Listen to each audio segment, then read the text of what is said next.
نوروز شد و عطری نو و سالی نو آمد، بر کشور تاجیک زینه و اقبالی نو آمد.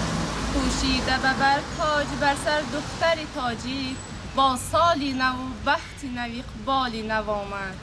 باعث افتخارمندی و سرفرازی مردم شریف تاجیکستان صاحب استقلال است که امروزها تمام ممالک دنیا از جمله کشورهای حوزه نوروز جشن فرخنده نوروز عجم را همچون رمز نکوی آغاز کشت و کار تجلیل می‌نمایند.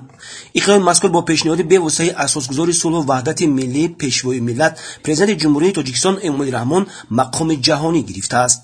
در عرفه نوروز تازه آزاده نمودن منزل و محل زیست، دست یاری دراز نمودن به طبقه نیازمند اهالی، غمخوری در حق معیوبان و بیچارگان، یتیمان و برجماندگان، تقدیم گل‌های اولین بهاری و سبزه نوروزته از رسوم خاص و فرهنگ قدیمی مردم تاجیک درک می‌دهد.